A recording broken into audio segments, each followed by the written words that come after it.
زمانے میں اور صحابہ اور تابعین کے زمانے میں یہ حضرات رمضان المبارک کی تیاری شعبان المبارک سے ہی کیا کرتے تھے، اور یہ شعبان کا مہینہ گویا رمضان کی تیاری کا تھا، اس لیے جو جس شعبے میں ہوتا تھا اس سے اپنی فراغت حاصل کر کے صرف اپنے آپ کو عبادت کے لیے خالص کر لیا کرتا تھا۔ لیکن جتنا ہی آپ علیہ الصلوۃ والسلام سے یہ زمانہ دور ہوتا گیا اتنا ہی ہم اور آپ کے اندر بگاڑ آتا گیا۔ آج حال یہ ہے کہ جو خاص رمضان مبارک کا مہینہ عبادت کا مہینہ ہے، ریاضت کا مہینہ ہے، اللہ کو منانے کا مہینہ ہے، اللہ کو راضی کرنے کا مہینہ ہے، اپنی پوری عمر کے گناہ معاف کروانے کا مہینہ ہے، اس مہینوں کو بھی ہم اپنی کمائی کا مہینہ بنانے کی کوشش کرتے ہیں، اور جس کی وجہ سے رمضان مبارک کی بے احترامی بھی ہم سے ہو جاتی ہے۔ جو اس کے احترام کا حق ہے وہ حق ہم سے ادا نہیں ہوتا، حالانکہ رمضان مبارک کا پورا مہینہ چاہے اس کے دن ہوں چاہے اس کی راتیں ہوں یہ ہم اور آپ کو عبادت کے لیے خاص کرنی چاہیے تھی۔ اسی لیے رمضان مبارک کے اندر خاص طور قرآن کریم کی تلاوت، نوافل کی کثرت، صدقہ و خیرات کی کثرت، یہ سب چیزیں ہمارے اور آپ کے اندر ہونی چاہیے۔ آپ علیہ الصلوۃ والسلام کے بارے میں خود آتا ہے کہ آپ بہت زیادہ صدقہ کرنے والے تھے، بہت زیادہ عطا و بخشش والے تھے، لیکن رمضان مبارک کے اندر آپ کی یہ صفت اور بھی زیادہ بڑھ جاتی ہے۔ موسلا دھار بارش سے بھی زیادہ آپ رمضان مبارک کے اندر جو ہے عطیات نوازنے والے تھے۔ تو اس لیے محترم حضرات، یہ رمضان مبارک کا مہینہ ابھی سے ہم جب اپنا ذہن بنائیں گے اور ابھی سے اس کی تیاری کریں گے تو انشاءاللہ ہمارے لیے بھی یہ باعث برکت، باعث رحمت اور باعث نجات ہوگا۔ لیکن اگر ابھی سے ہم نے اپنا دماغ بنا لیا کہ بھئی رمضان مبارک کے اندر چند دن کے اندر تراویح پڑھ لینی ہے، چند دن کے اندر قرآن سن لینا ہے اور پھر انشاءاللہ اپنے کاروبار میں لگ جانا ہے، اس کو بڑھانا ہے، تو پھر یہ سمجھ لیجیے کہ ہم نے رمضان کا حق ہی نہیں ادا کیا۔ ہمارے کھانے کمانے کے لیے اللہ نے 11 مہینے دیے ہیں، 11 مہینے کی دن اور راتیں دی ہیں، ہم کھائیں کمائیں، لیکن کم از کم رمضان مبارک کا مہینہ تو ہم عبادت کے لیے اپنا خاص کریں۔ اور اس میں رمضان کے روزوں کا تھوڑا بہت اہتمام ہو بھی جاتا ہے، لیکن جو نماز تراویح کا ہے اس میں ہم سے بڑی کوتاہیاں ہوتی ہیں، اور خاص کر اس نماز تراویح کے اندر جو قرآن مجید سنایا جاتا ہے اس کے اندر تو بڑی ہی خامیاں ہوتی ہیں۔ قرآن کریم جو اللہ تعالیٰ کی طرف سے نازل کیا گیا، جس کے لانے والے سیدنا جبرائیل علیہ الصلوۃ والسلام ہیں، اور جس شخص پر، جس عظیم مرتبت پر، جس شخصیت پر لے کے آئے وہ آخر الزماں ختم رسول حضرت محمد صلی اللہ علیہ وسلم ہے، اور صرف لے کے آئے نہیں بلکہ آپ نے قرآن کریم کو پڑھنے کا، سننے کا، اس پر عمل کرنے کا، اس کو پھیلانے کا، اس کی اشاعت کا ذریعہ اور طریقہ بھی بتا دیا کہ ہمیں قرآن کریم کے ساتھ کیسے برتاؤ کرنا ہے۔ اسی لیے قرآن کریم کی سب سے پہلی جو آیت ہے الف لام میم ذالک الکتاب لا ریب فیہ،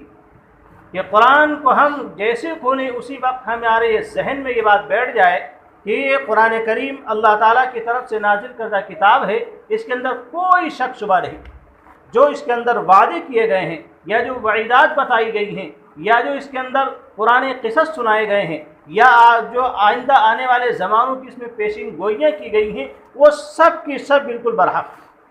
کوئی ان کے اندر شک شبہ نہیں۔ اس لیے کہتے ہیں کہ قرآن کریم کا حق ادا کرو۔ قرآن کریم کے ہمارے کو کچھ حق ہیں، اس کا سب سے پہلا حق یہی ہے کہ اس کا احترام کیا جائے، پھر اس کو پڑھا جائے، اس کے معنی و مطالب پر تدبر کیا جائے، غور کیا جائے، اور پھر اس کو اپنی زندگی کے اندر بسائے۔ لیکن اس کو اپنی زندگی کے اندر بسانا تو بڑی دور کی بات ہے، ہم سے تو اس کا سننے کا بھی ادب نہیں ہوتا۔ اور خاص کر رمضان مبارک کا مہینہ، جس کی ایک ایک گھڑی اللہ تعالیٰ کی طرف سے رحمتوں کی بارش کی گھڑی ہے، اللہ تعالیٰ کی طرف سے عطیات برسنے کی گھڑی ہے، اللہ تعالیٰ کی طرف سے نوازشیں اترنے کی گھڑی ہے، ان گھڑیوں کو بھی ہم اپنی غفلت میں گزارتے ہیں۔ اور رمضان مبارک میں جو نماز تراویح جو اللہ تعالیٰ کی طرف سے ہمیں ایک تحفہ ملا ہے، ایک ہدیہ ملا ہے، رمضان مبارک کا خاص تحفہ ہے، اس کی بھی ہم سے بے حرمتی ہو جاتی ہے بجائے ادب کے۔ جس طریقے سے رمضان مبارک کے رمضان یا روزے اس کے چاند دے کر کے رکھے جاتے ہیں اور چاند دے کر مکمل کیے جاتے ہیں، اسی طریقے سے نماز تراویح بھی ہے۔ جتنے روزے اتنی تراویح،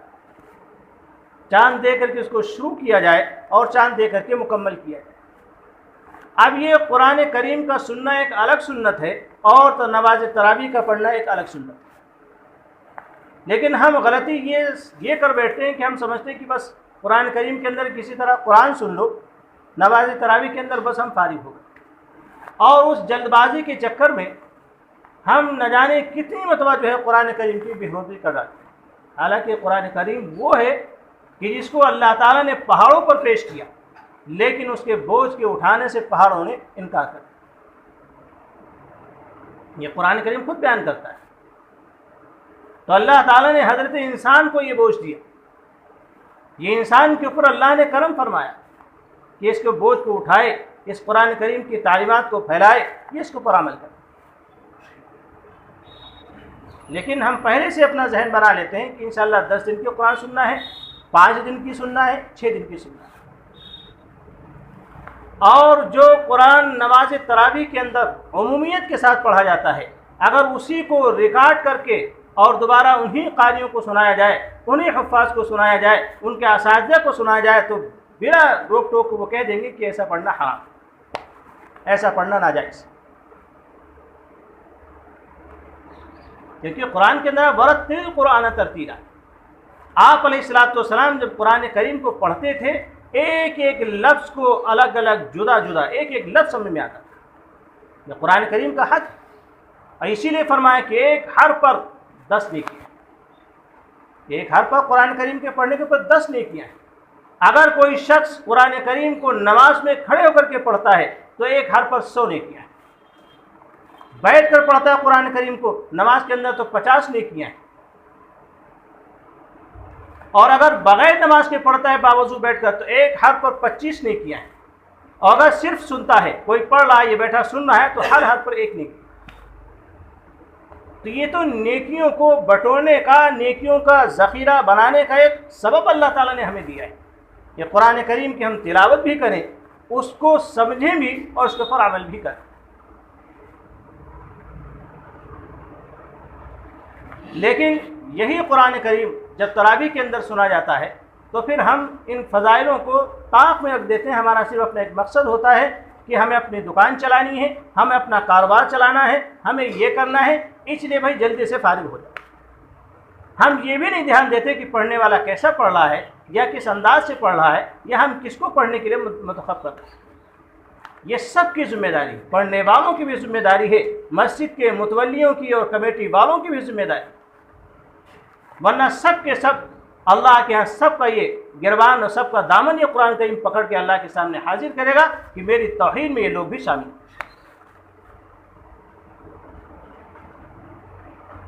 آج اس امت کا کیا حال ہے ہم سب جانتے ہیں۔ حالانکہ قرآن کریم تو اس امت کو اٹھانے کے لیے آیا تھا۔ وہ قوم کہ جس کو دنیا نہ سدھار سکی،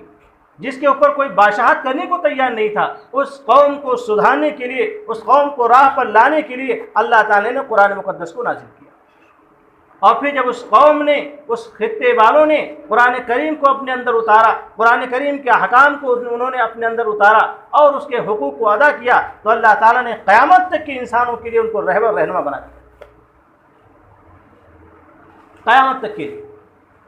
کہ اگر کسی انسان کو اپنا اخلاق سدھارنا ہے، کسی انسان کو اپنی حکومت سدھارنی ہے، کسی انسان کو اپنا معاشرہ سدھارنا ہے، کسی انسان کو اپنا گھر سدھارنا ہے، تو ان حضرات کی زندگیوں کو دیکھیں، ان کے نمونے پر چلنے وہ کامیاب ہو جائے گا۔ اس کا گھر بھی، اس کا معاشرہ بھی، اس کی حکومت بھی، اس کا قریب قریب بھی، اس کا دل بھی، اس کا دماغ بھی، اس کا جسم بھی۔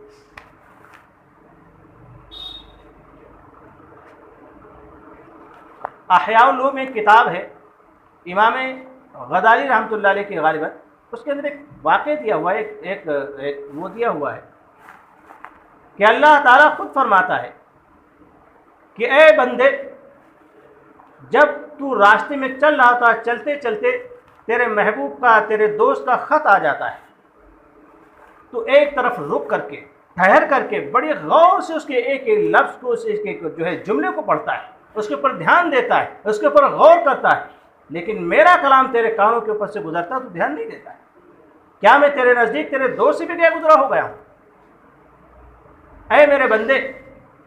تیرا دوست جب تیرے پاس آتا ہے، تجھ سے گفتگو کرتا ہے، تجھ سے ملاقات کرتا ہے، تجھ سے باتیں کرتا ہے، تو ہماتن مشغول ہو کر اس کی گفتگو کو سنتا ہے، اس کی بات کو سنتا ہے۔ اگر بیچ میں کوئی اور آ جائے اور تجھے ٹوکنے کا کوشش کرے یا تجھے روکنے کی کوشش کرے، ہاتھ کے اشارے سے اسے خاموش کر دیتا ہے کہ ابھی یہاں تیرا کوئی دخل نہیں، ابھی تو میری بات میرے دوست سے چل رہی ہے۔ اور جب میرا قرآن پاک تیرے پاس سے گزرتا ہے، میری آیتیں تیرے پاس سے گزرتی ہیں جو کہ سب کی سب سچی ہیں،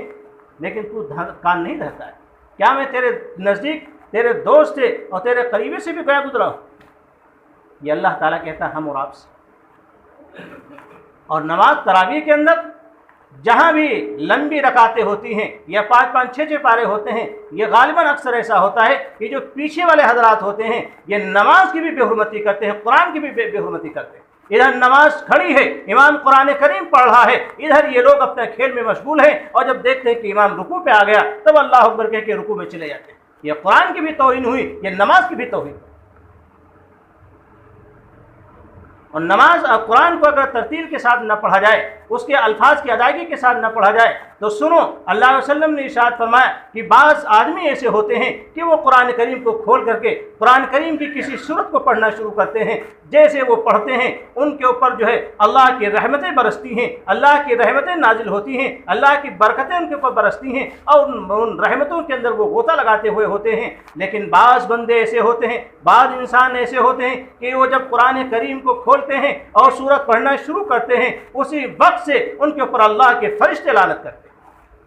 وہ پڑھتے رہتے ہیں، اللہ کے فرشتے لعنت کرتے رہتے ہیں۔ علماء نے فرمایا کہ یہ وہ پڑھنے والے ہیں جو قرآن کریم کو ٹھیک نہیں پڑھتے، جو قرآن کریم کو ترتیل سے نہیں پڑھتے، جو قرآن کریم کو الفاظ کی ادائیگی کے ساتھ نہیں پڑھتے، یا وہ حضرات ہیں جو قرآن کریم تو پڑھتے ہیں لیکن اس کے معنی مطالب پر عمل نہیں کرتے، قرآن کو اپنی زندگیوں میں نہیں بساتے ہیں۔ وہ پڑھتے ہیں لعنت اللہ علی الظالمین، وہ پڑھتے ہیں لعنت اللہ علی الکاذبین، حالانکہ وہ خود جھوٹے ہیں، اپنی زبان اپنے اوپر لعنت کر رہے ہیں، اپنے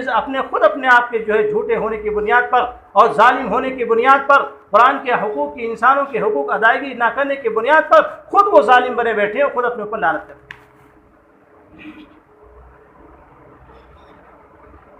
تو اب رمضان جیسے مبارک مہینے میں یہ عمل ہم سے ہو تو پھر ہماری تقدیروں کا فیصلہ کرنے والا اللہ ہی ہے۔ اور یہ ایسے نہیں، یہی قرآن کریم اگر اس کے ہم حق ادا نہیں کریں گے اور اس کو ہم قاعدے سے نہیں پڑھیں گے، اس کے اوپر عمل نہیں کریں گے، تو یہی ہمارا جو ہے دامن پکڑ کے اللہ کے سامنے حاضر کریں کہ اللہ یہ ہیں وہ لوگ کہ جنہوں نے میری بے حرمتی کی تھی، تیرے کلام کی بے حرمتی کی تھی۔ تو بتاؤ یہ قرآن پاک کی اس کے مطابق سفارش کھالی جائے گی؟ حضرت عمر رضی اللہ تعالیٰ نے فرمایا کہ سن، کان کھول کے سن، قرآن تیرا سفارشی بنے، قرآن تیرے لیے جو ہے شفاعت کرنے والا بنے، ایسا نہ ہو کہ تیرے خلاف اللہ کے سامنے کل کھڑا ہو جائے، کیونکہ اگر تیرا سفارشی بنے گا تو یہ تجھے جنت میں داخل کر دے گا، اگر تیرے خلاف کھڑا ہو گیا تو یہ تجھے جہنم میں داخل کرے گا۔ میں اس لیے کہہ رہا ہوں کہ ان قریب ہم رمضان مبارک کے مہینے کے اندر داخل ہوں گے، اللہ تعالی ہم سب کو مبارک مہینہ نصیب کرے، اور اللہ تعالی ہم سب کو نماز تراویح پڑھنے کی توفیق عطا فرمائے، روزے رکھنے کی توفیق عطا فرمائے، اس کی پہلے سے جو ہے اہتمام کرنے کی توفیق عطا فرمائے۔ تو ہم پہلے سے اس ذہن کو اپنے صاف کریں، یہ موقع بار بار نہیں آیا کرتے، ابھی اللہ جانے کون رمضان کو پاتا کون نہیں پاتا ہے، کون ہم میں سے زندہ رہے گا، کون جو ہے مر و مٹی کے نیچے خاک ہو جائے گا، کون کیڑے مکوڑوں کی خوراک بن جائے گا، اور کون جو ہے زیب و زینت کے کپڑے پہن کے اللہ کے سامنے تراویح میں کھڑا ہوگا، یہ تو اللہ ہی جانے۔ لیکن اگر ہماری نیتیں درست ہیں، ہمارا پہلے سے ارادہ ہے، تو اللہ کے ہاں ارادے کے اوپر بھی نیکیاں لکھی جاتی ہیں۔ ہم بھلے رمضان مبارک کو نہ پائیں، لیکن ابھی سے ہم نے نیت کری کہ انشاءاللہ صحیح تراویح پڑھیں گے، صحیح قرآن کریم سنیں گے، صحیح روزے رکھیں گے، تو اللہ تعالیٰ ہمیں بھلے ہم رمضان تک نہ پہنچے لیکن ان چیزوں کا ثواب اللہ تعالیٰ ہمیں دے دے گا، کیونکہ اللہ کے ہاں کمی نہیں ہے۔ وَلِلَّهِ خَزَائِنُ السَّمَاوَاتِ وَالْأَرْضِ، اسی کے ہاتھ میں سارے خزانوں کی چابی ہے۔